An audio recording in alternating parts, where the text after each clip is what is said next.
esta enseñanza se llama Solo no podemos. Solos no podemos. Dile al que tiene a tu lado, solo no puedes.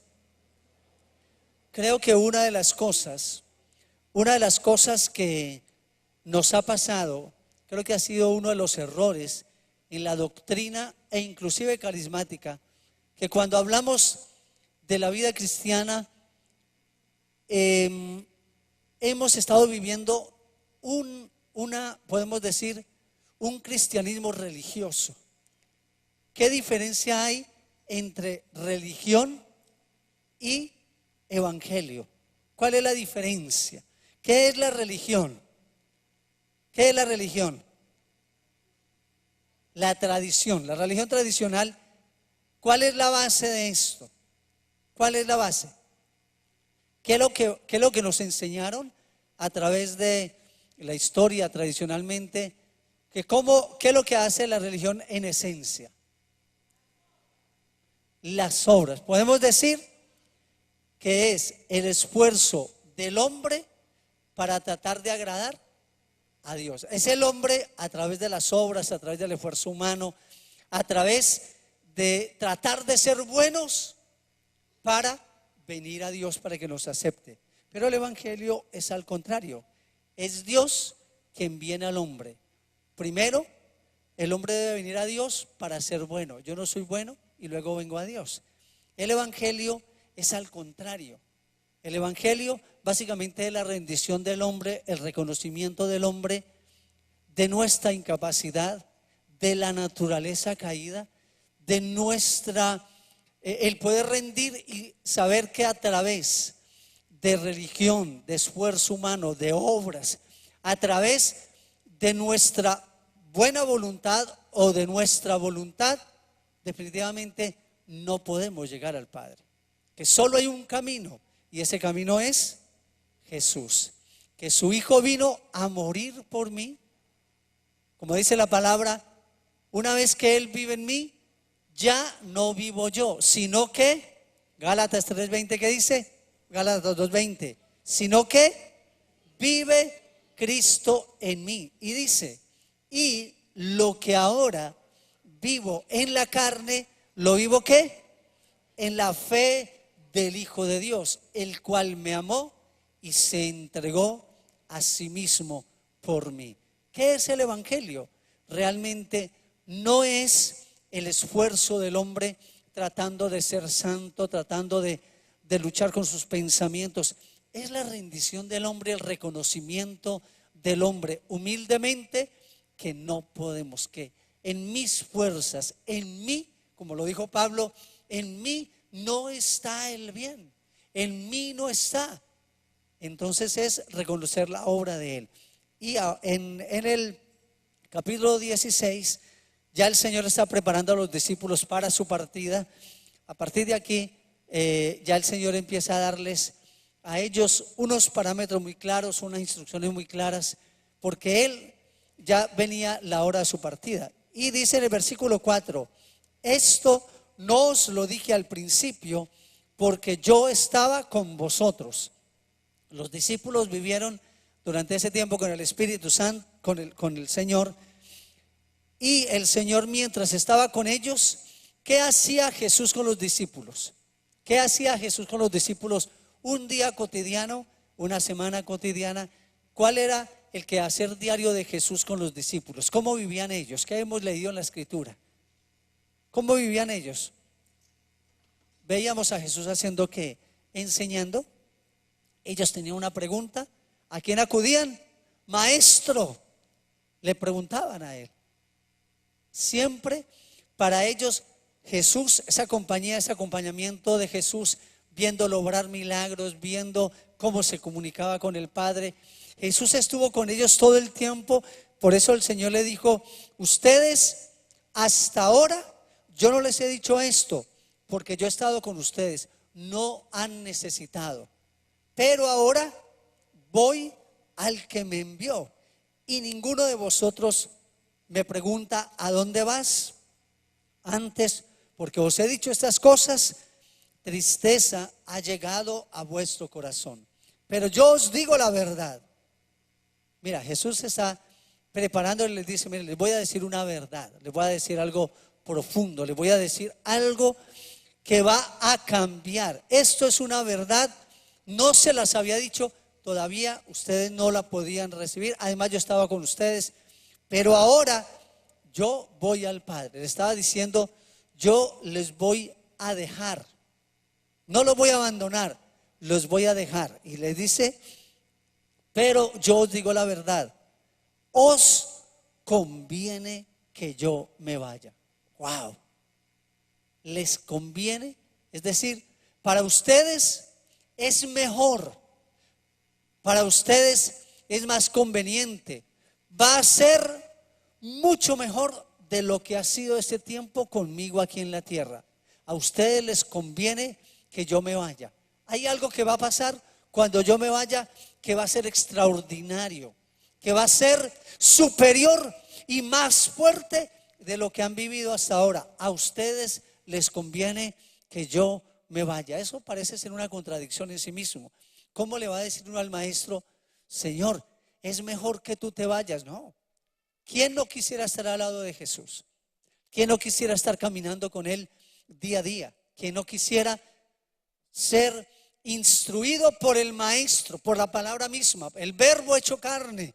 Y sin embargo Él les dice: les conviene, os conviene que yo me vaya, porque si no me fuera, el Consolador no vendría a vosotros.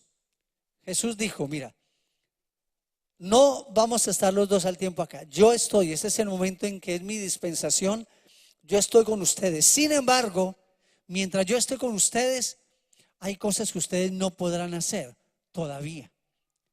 Hay cosas que ustedes quisieran hacer y no lo podrán hacer. Pero una vez que yo me vaya, una vez que yo parta, una vez que yo vuelva al que me envió, porque recuerda que Jesús nunca estuvo solo, la Trinidad nunca estuvo sola. Solo hubo un momento en que Jesús estuvo solo. ¿En dónde fue? En la cruz. Y ahora más adelante lo va a decir Él. Entonces dice: les conviene que yo me vaya, porque si no me voy, más dice el Consolador. Y ahora quiero dar unas pautas y un entendimiento en torno a qué se refería Jesús al decir: viene otro Consolador. Porque cuando Él está hablando que si no me fuere el Consolador, no vendría a vosotros, vendría otro Consolador, se está refiriendo a alguien en la misma naturaleza, en la misma esencia, alguien como yo, otro como yo. Cuando Él dice que viene otro, y cuando Él venga, convencerá al mundo de pecado, de justicia y de juicio. ¿Quién es el que convence al mundo de pecado? ¿Quién es? El Espíritu Santo. A veces nosotros nos esforzamos. La verdad es que nuestra tarea es anunciar la verdad al mundo. Ya es un asunto de cada uno responder, y es una tarea del Espíritu Santo traer convicción y arrepentimiento, porque dice la palabra que sin el Espíritu Santo ninguna persona puede ser salvo, venir a reconocer a Cristo. Nadie, porque el Espíritu de Dios todo lo hace. Él es el que nos guía al arrepentimiento, Él es el que nos convence, Él es el que nos libera, Él es el que nos da el entendimiento. Sin el Espíritu Santo no lo podemos hacer. Estaba leyendo ayer un libro que me mostraron en Medellín y me encantó. Se llama, ¿cómo se llama? Un momento, yo me voy a recordar. No, se llama El Derecho del Hombre. El Derecho del Hombre. El mismo autor de Dios no está muerto. Se llama El Derecho del Hombre. Y de lo que trata el libro es muy bueno, porque es pura defensa del Evangelio, defensa de la fe.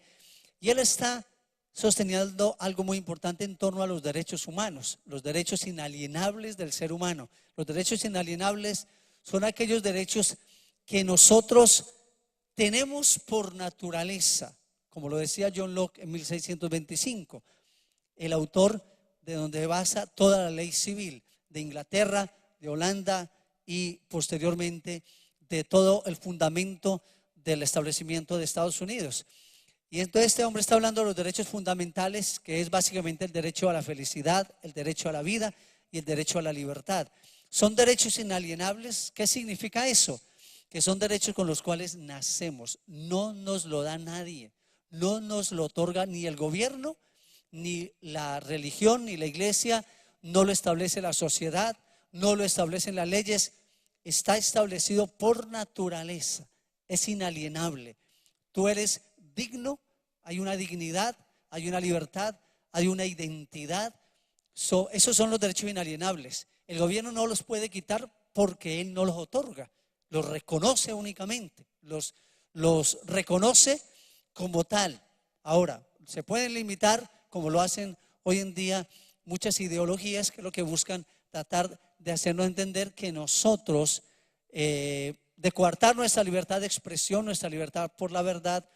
Y él dice algo muy importante en este libro de los derechos fundamentales. Y él dice: el mundo tiene derecho a la libertad. Y como derecho fundamental de ser libre, el mundo está bajo el pecado, está bajo la maldad, está bajo la injusticia. Porque la Biblia dice que la tierra está sometida a maldición por causa de aquel que lo sujetó. No por sí misma, dice la palabra en Romanos, sino por el pecado del hombre. El hombre pecó, pero la tierra recibió maldición. Y el hombre mismo está bajo maldición, bajo esclavitud al pecado, está bajo la esclavitud a su propia naturaleza, a su propia concupiscencia. Entonces dice este autor: así que el ser humano tiene derecho a escuchar la verdad de Dios, que es la única que lo libera, que le da libertad, que le da salvación. Si tiene un derecho fundamental a la vida natural, tiene un derecho fundamental a la vida eterna. ¿Cuál es el asunto en esto? Que aquellos que tienen la gran comisión y que tienen el gran mandamiento, que conocen la verdad y que han sido libertados, son aquellos, nosotros la iglesia, quienes tenemos la responsabilidad ante Dios de no callar y de hablar la verdad. Qué gran responsabilidad. Eso me movió a mí. Qué gran responsabilidad.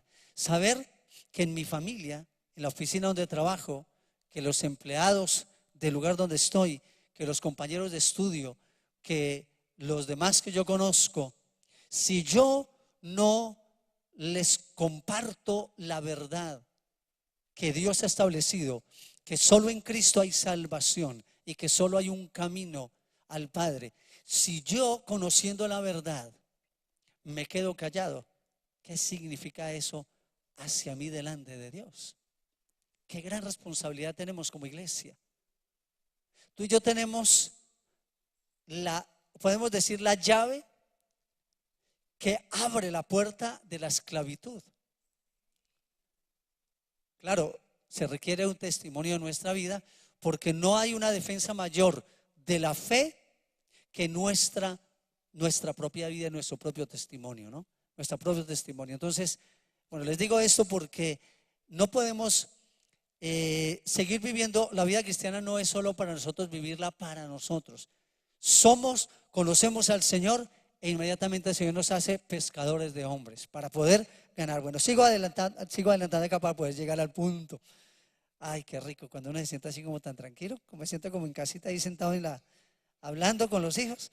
Dice: cuando Él venga a convencer al mundo de pecado, de justicia y de juicio. De pecado por cuanto no creen en mí, de justicia por cuanto voy al Padre y no me veréis más, y de juicio por cuanto el príncipe de este mundo ha sido ya juzgado. Dice: aún tengo muchas cosas que deciros, pero ahora no la podéis sobrellevar. Pero cuando venga ¿qué? El Espíritu de verdad. Por eso somos nosotros los instrumentos para llevar la verdad del Evangelio, la verdad de vivir vidas auténticas y reales en un mundo ficticio, en un mundo que vive solo de apariencia, un mundo que le está apostando a una vida que no es real. Y él dice: el Espíritu de verdad, Él os guiará toda la verdad, porque no hablará por su propia cuenta, sino que hablará todo lo que oyere y os hará saber las cosas que habrán de venir. Él me glorificará y tomará de lo mío y os lo hará saber. Bueno, luego más adelante quiero leer, bueno, en el 16 dice, todavía un poco y no me veréis, y de nuevo un poco y me veréis, porque yo voy al Padre. Entonces dijeron algunos de sus discípulos, ¿qué es esto que nos dice todavía un poco y no me veréis, y de nuevo un poco y me veréis, porque yo voy al Padre? Ellos hablaban entre sí. Quiero que adelantemos el 25, leamos en el 25, dice, estas cosas os he hablado en alegorías. La hora viene cuando ya no os hablaré por alegorías, sino que claramente os anunciaré acerca del Padre. En aquel día pediréis en mi nombre, y no os digo que yo rogaré al Padre por vosotros, pues el Padre mismo os ama, porque vosotros me habéis amado. Yo salí del Padre y he venido al mundo. Otra vez dejo el mundo y yo voy al Padre. Le dijeron sus discípulos, he aquí ahora hablas claramente, ninguna alegoría dices. Ahora entendemos que sabes todas las cosas y no necesitas que nadie te pregunte.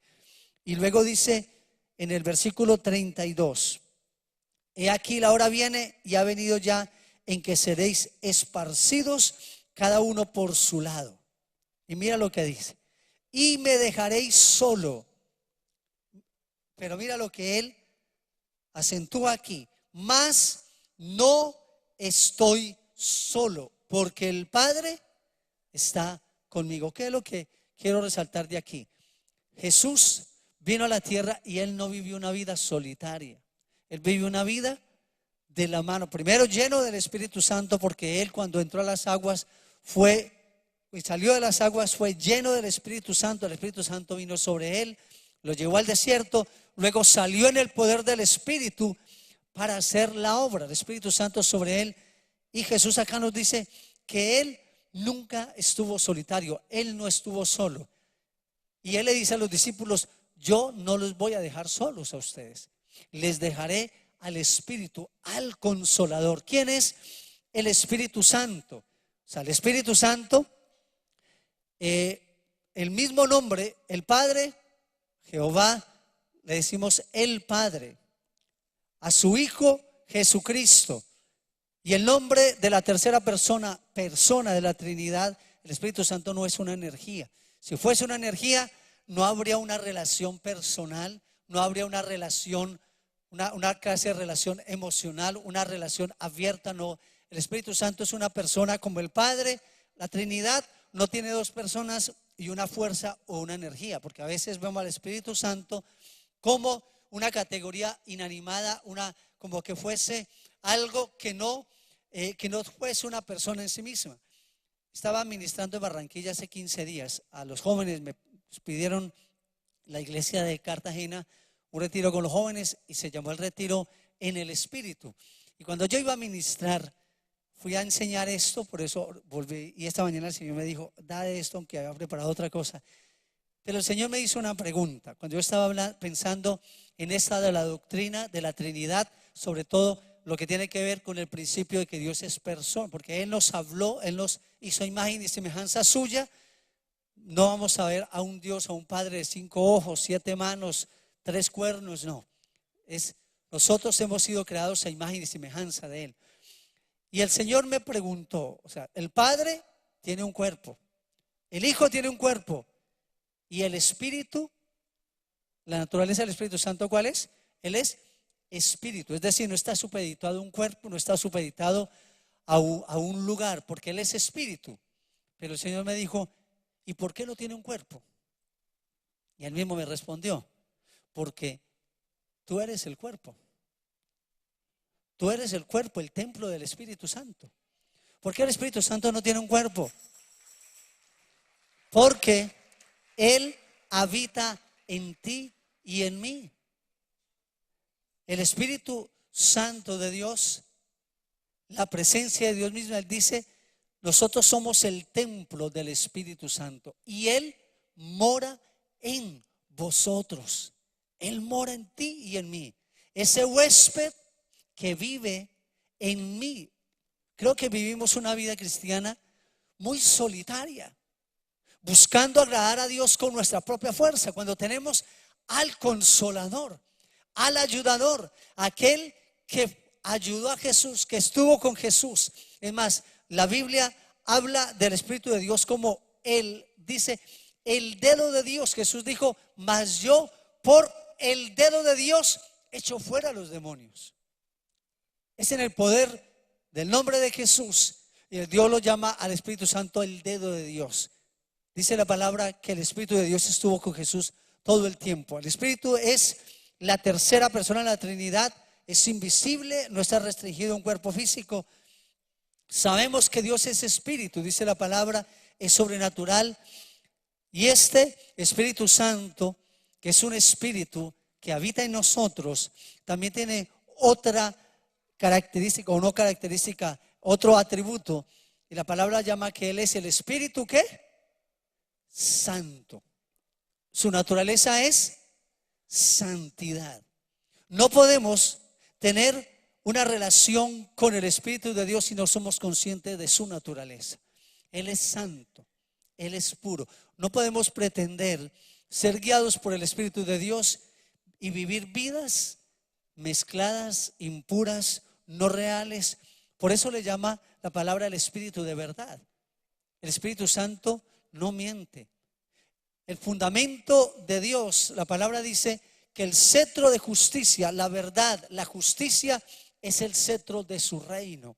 La verdad de Dios es lo que sostiene el reino. Cuando estaban probando a Jesús todo el tiempo trataron de buscar una mentira en Él. Cuando Pilato recibió a Jesús y lo estaba interrogando, la pregunta fue esa: ¿eres tú la verdad? Él dijo, tú lo has dicho. Él mismo dijo, yo soy la verdad. Entonces, el Espíritu de Dios es un espíritu en esencia santo, puro, verdadero. No hay mezcla en Él. Si somos nosotros el templo del Señor, nuestro caminar, nuestro vivir tiene que ser una vivencia que exprese y manifieste esa veracidad, esa verdad y esa santidad. Si queremos una vida llena en plenitud del Espíritu de Dios, necesitamos vivir vidas santas, vidas que no mezcladas con este mundo. El Espíritu de Dios es un espíritu, es eterno. Podemos decir, no es creado. Si no es creado, es Dios. El Espíritu de Dios no fue creado. Él, dice la palabra del Señor, no tiene comienzo ni fin. Como dice la palabra, el Espíritu es omnipresente. Está presente en todo sitio. Salmo 139, 7 al 10 nos dice, ¿a dónde me iré de tu espíritu? ¿A dónde huiré de tu presencia? Dice, si subo a los cielos, he aquí, allí tú estás. Si en el Seol preparo mi lecho, allí estás tú. Si tomo las olas del alba y si habito en lo más remoto del mar, aún allí me guiará tu mano y me asirá tu diestra. No hay lugar donde podamos huir de Él. Él está presente en todo lugar. Por eso el Espíritu de Dios nos habla todo el tiempo. Tú vas y el Señor está hablando a tu corazón. Otra cosa es que nosotros seamos sensibles y que podamos escuchar su voz. Hermano, no estamos solos. El Espíritu de Dios está con nosotros donde vamos. ¿Cuál es el asunto? Que a veces en la mañana, tal vez en el devocional, la escritura, oramos, y por ahí en medio del caminar, como a las 9 de la mañana, como que nos olvidamos y lo dejamos por ahí. Nos montamos al mío y ahí se queda. Empezamos a tener cosas en nuestra vida, a mezclarnos lo que vemos. Por eso tenemos que ser santos y ser prudentes en lo que ven nuestros ojos, lo que oyen nuestros oídos, qué es lo que sale de nuestros labios, porque yo soy el templo del Espíritu, de un espíritu de santidad y de pureza. Como Él es una persona, no es una fuerza, Él es una persona. Como persona, Él respeta. Él no puede estar si no es invitado. Como persona, dice la palabra, que el Espíritu de Dios tiene emociones, sentimientos, lo podemos resistir, lo podemos ofender. Como un Espíritu Santo, como un Espíritu de Dios, Él como una persona también, nosotros debemos ser conscientes, debemos estar pendientes todo el tiempo o ser conscientes de que Él está con nosotros. Él es omnisciente, Él todo lo sabe, pero Dios dice, nos la reveló a nosotros por el Espíritu, todos los misterios escondidos de la humanidad, porque el Espíritu todo lo escudriña, aún lo profundo de Dios. Porque ¿quién de los hombres sabe las cosas del hombre, sino el Espíritu del hombre que está en él? Así tampoco nadie conoció las cosas de Dios, sino el Espíritu de Dios. Nuestro caminar con Dios va a permitir que en nuestra vida se pueda manifestar mucho más ese poder y esa presencia de Dios. El Espíritu Santo se describe con atributos morales. El Espíritu de Dios es el Espíritu del amor. Juan 15:30 nos dice, pero os ruego, hermanos, por nuestro Señor Jesucristo y por el amor del Espíritu, que me ayudéis orando por mí a Dios. Dice, por el amor del Espíritu Santo. La palabra nos habla en Gálatas que el Espíritu de Dios produce en nosotros hay una naturaleza en mí que viene del Espíritu de Dios, y dice que esa naturaleza en mí, el Espíritu de Dios derramado en mí, produce un fruto, como lo decía Randy. ¿Se acuerdan los que estuvieron en el IMES? Que él nos hablaba tanto que no son 9 frutos del Espíritu Santo que habla Gálatas 5, sino que él nos habla de los 9 frutos del Espíritu, es decir, los 9 frutos del Espíritu. Los 9 son un solo fruto en un ramal que dice gozo, paz, paciencia, bondad, templanza, fe, mansedumbre, todo dominio propio, todo lo que nos habla la palabra. Es el Espíritu de Dios el que produce en mí el ser amoroso, el ser tierno, el ser firme, el tener ese dominio propio o autogobierno. Es el Espíritu de Dios el que produce eso en mí. También el Espíritu Santo es el Espíritu de santidad, como lo leímos ahora. El Espíritu Santo es el Espíritu de verdad, como lo hablamos ahora. El Espíritu Santo ha estado presente desde la misma creación. Génesis 1:1, ¿se acuerdan qué dice? En el principio, ¿qué? Creó Dios los cielos y la tierra. ¿Y la tierra estaba qué? Desordenada y vacía. Y el Espíritu de Dios, ¿qué? Se movía sobre la faz de las aguas. Aquí estamos hablando de la Trinidad. El Padre en el comienzo creó Dios, y la palabra Yehelohim, que es la palabra plural de Dios, plural de Dios. Luego dice, y el Espíritu se movía sobre la faz de las aguas. El Espíritu es del inicio en la creación. Y luego dice, y dijo Dios, ahí viene la palabra, viene el Hijo, que es el que hace efectiva esa voluntad de Dios. Entonces Él estuvo presente en la creación. El Espíritu Santo es el que imparte vida y el poder de resurrección. Dice en Juan 6:63, el Espíritu es el que da vida, la carne para nada aprovecha. Las palabras que yo os he hablado son espíritu y son ¿qué? Vida. Es el Espíritu el que produce vida en mí. Yo no puedo producir la vida de Dios en mí. Yo no puedo producir mi propia santidad. Más bien lo que nosotros hacemos es rendirnos y poder vivir la vida de acuerdo a lo que Dios ha hecho en mí. Dice la palabra que yo soy una nueva persona, una nueva criatura. He nacido de nuevo. Es más, cuando le dijo el Señor a Nicodemo que era necesario nacer de nuevo, ¿sabe qué dijo? Acto seguido, el que no naciere del Espíritu de Dios, el que no naciere del Espíritu no tendrá parte, no puede entrar al reino de los cielos. Nacemos del Espíritu, es el Espíritu de Dios el que nos hace nacer de nuevo a través de nuestro arrepentimiento y el creer en Cristo como el Señor que resucitó de los muertos, que el Padre le levantó, y dice que es el Espíritu de Dios mismo, el que levantó a Cristo de los muertos. Y él mismo dice, así que el espíritu de vida en Cristo Jesús dice que levantará o me levantará a mí en una vida de resurrección. Queremos vivir una vida de libertad, una vida de autoridad, de poder. No lo podemos en nosotros mismos. Entre más comunión y relación, entre más soy consciente que en mí habita el Espíritu de Dios y yo me rindo a Él y estoy en comunión con Él. ¿Para qué estoy dando todo este fundamento teológico y doctrinal?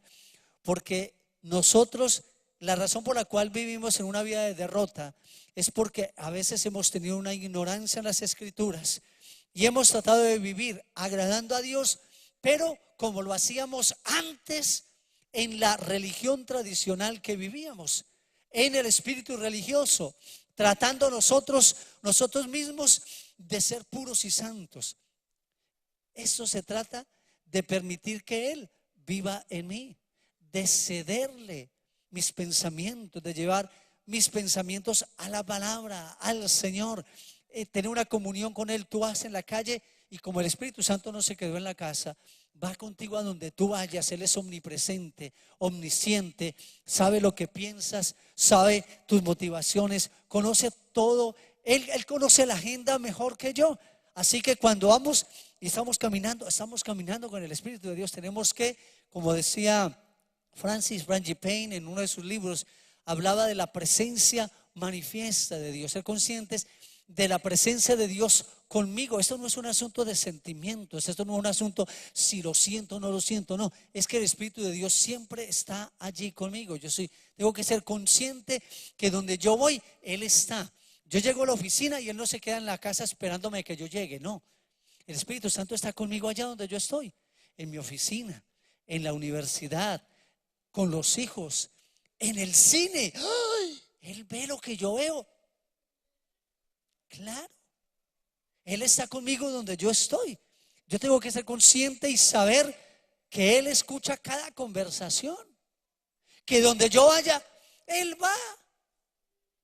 Yo tengo que ser consciente, y eso es lo que la Biblia llama que debemos nosotros tener comunión con el Espíritu Santo de Dios. Tener comunión, comunicación, koinonía, ser conscientes y estar caminando, como dicen los peruanos, pues caminando con el Espíritu. No, eso es los mexicanos, ya que me fui para otro lado. Pero realmente ser conscientes que el Espíritu de Dios está a nuestro lado. Quiero dar unos parámetros, uno más. El Espíritu Santo inspiró la profecía, fue el que inspira las Escrituras. Toda la Escritura dice, inspirada por Dios. La Escritura viene de Dios. Dice, ninguna profecía de la Escritura es de interpretación privada. Y también dice que la Escritura fue inspirada por el Espíritu Santo. El Espíritu, el que regenera, el Espíritu del hombre, el Espíritu ejerce soberanía como Dios también en mi vida. Y quiero dar acá algunas pautas sobre la comunión, cómo es el estar en comunión con el Espíritu de Dios, el otro consolador. Ya voy.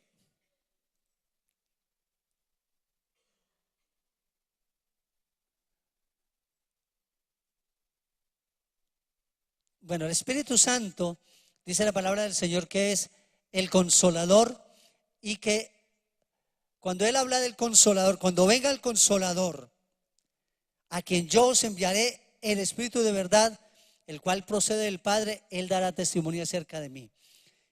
¿Qué es la palabra consolador? O sea, el Padre envía al Hijo, el Hijo envía al consolador. Somos conscientes que el Espíritu de Dios ha sido enviado por el Señor Jesús. Y en la medida en que el Espíritu de Dios le permitimos que Él gobierne, que Él dirija nuestra vida, asimismo vamos a poder ver que el Padre es glorificado en nuestra vida. ¿Cómo poder nosotros caminar en esa asistencia o ese consuelo o esa ayuda? La palabra consolador, Él dijo, Él es la misma palabra ayudador o consolador, como hay una canción muy hermosa que habla de eso, ayudador, consolador. ¿Cómo actúa como consuelo? Dice la palabra del Señor que Jesús era anticipado como el consuelo de Israel. Dice en Lucas 2:25, y he aquí, había en Jerusalén un hombre llamado Simeón, y este hombre justo y piadoso esperaba la consolación de Israel. Israel estuvo esperando por décadas su consolación, y el Espíritu Santo estaba sobre él, y le había sido revelado por el Espíritu Santo que no vería la muerte antes que viese al ungido del Señor. Jesús fue el consolador para Israel. El Espíritu es llamado el consolador por Jesús. El consolador. ¿Qué hace el consolador? Básicamente el consolador es alguien que viene al lado de y anima a la gente en tiempos de tribulación, de aflicción, de tristeza y de luto. Un consolador es alguien que anima, que sustenta, que en medio de la tribulación y la aflicción y la tristeza está allí. Mateo 2:18 nos habla de esto, y Mateo 5:4. También el consolador intercede o se para en la brecha por los que están enfermos. El consolador es el que intercede, también es alguien que se pone en la brecha. También dice que el consolador es el que anima y exhorta a la gente tocante a su futura relación y el propósito de Dios en su vida. Lucas 3:18 y Primera de Tesalonicenses 5:16. Amonesta a la gente cuando no está dentro de los privilegios completos de su herencia en Cristo. Lucas 15:28 nos habla precisamente de eso. Él nos amonesta. El Espíritu de Dios es el que nos da el codazo. Dale, ojo lo que estás hablando. Mira cómo reaccionaste. Cuando hablamos del Espíritu de Dios, si hablamos del poder de Dios, siempre lo ponemos en términos físicos. Milagros, resurrecciones, cuando hay milagros sobrenaturales. Pero el mayor milagro de todos es la regeneración humana, es la salvación. El mayor milagro es la transformación de un hombre que estaba muerto, alejado de Dios, y ahora, como dice el Señor, hemos sido traídos a su reino de la luz. Hemos nacido de nuevo. Ese es el mayor milagro. Y el segundo milagro es el que produce el Espíritu de Dios, transformando nuestro carácter, renovando, santificando. Esa palabra santificar o madurar significa eso, un proceso de transformación, un proceso de santificación. ¿Qué es la santificación? El Espíritu Santo nos santifica. ¿Qué es lo que hace el Espíritu santificándonos? Nos limpia. Él nos sana de esas experiencias quebrantadas, esos daños que hemos recibido de experiencias, de relaciones, de decisiones. El Espíritu de Dios nos santifica, significa que Él nos sana, nos consuela, nos limpia de esos traumas, de esos quebrantos emocionales, relacionales, sexuales, esas experiencias del pasado, abuso, daño, de decisiones equivocadas, de decisiones que tomamos que realmente eran erráticas. ¿Qué es lo que hace el Espíritu de Dios? Él se encarga de traer en nosotros un alineamiento. Nuestra alma empieza a ser un proceso de santificación, de transformación, de sanarnos de los dolores. Que no nos quedemos viviendo en el pasado, que no nos quedemos en ese incidente, en esa injusticia, en ese quebranto, en ese abuso, lo que haya sido. El Espíritu viene para consolar, para santificar, para limpiarnos, para que nosotros podamos abrazar y aceptar la nueva identidad que tenemos como hijos de Dios, que no tenemos que ganarnos nada, que Él nos conoce, que Él sabe cuando la embarramos. El Señor no dice, de otro Dios, nada, ¿no? Él nos conoce y que podemos saber, Señor, ese soy yo, límpiame. ¿Qué tengo que hacer? Me arrepiento. Voy y le pido perdón a la persona ofendida. El Espíritu de Dios está ahí para que cada día nos esté transformando y renovando. También dice que Él nos avisa de los descuidos, a los descuidados y apáticos, de un peligro inminente. Él está vigilante. Romanos 16:17. Él está vigilante. Dice también que Él exhorta y anima a la gente para que siga los caminos de Dios como es debido. Hechos 2:40 y 11:23. La palabra nos habla que el Espíritu de Dios siempre está pendiente para que no nos desviemos. Avisa también de otros peligros que perciben en el rumbo de nuestro caminar. Viene al lado nuestro cuando hemos caído, cuando realmente nos hemos apartado. Espíritu Santo hace la misma labor que hizo Jesús con los discípulos, estando al lado de ellos. Les llamó la atención a Pedro, les decía: mire, ustedes han oído esto, ahora, que me van a tomar una foto, ahora entonces no cambia la forma de pensar. Quiero terminar aquí. ¿Y cuál es el llamado en esta mañana? El llamado a que seamos huéspedes conscientes de la presencia de Dios que habita en nosotros, y que no es un asunto religioso de yo tratar de agradar a Dios en mi propia forma. Eso es religión. Podemos decir que evangelio, el cristianismo, se basa en la realidad de lo que Él es, y de ceder en nuestra vida, de cederle a Él, al Espíritu de Dios, y permitir que Él sea el que nos esté renovando, transformando, fortaleciendo, rendirnos delante de Él. Vamos a estar en pie y primero vamos a pedirle perdón al Señor porque por ignorancia o no, realmente no hemos sido buenos huéspedes. La semana pasada estábamos en Cartagena ministrando con Pili. Entonces estaban en un lugar, bueno, en Barranquilla, ¿no? Y entonces es una habitación, eso es como un lugar de retiro, hermosísimo. Allá uno sufriendo, viendo el mar, la brisa, esa brisa de Barranquilla. Bueno, y nos organizaron pues el cuarto, y en la mañana el pastor Iván Sierra y su esposa Marielita, que son unos padres, yo le digo que son unos abuelos, que son súper amorosos en toda la misión.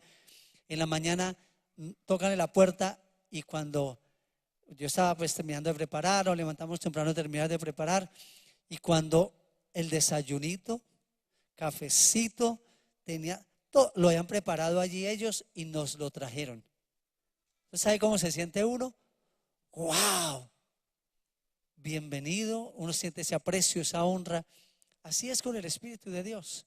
Cuando nos levantamos en la mañana, Espíritu Santo, estamos todo el tiempo conscientes de su presencia.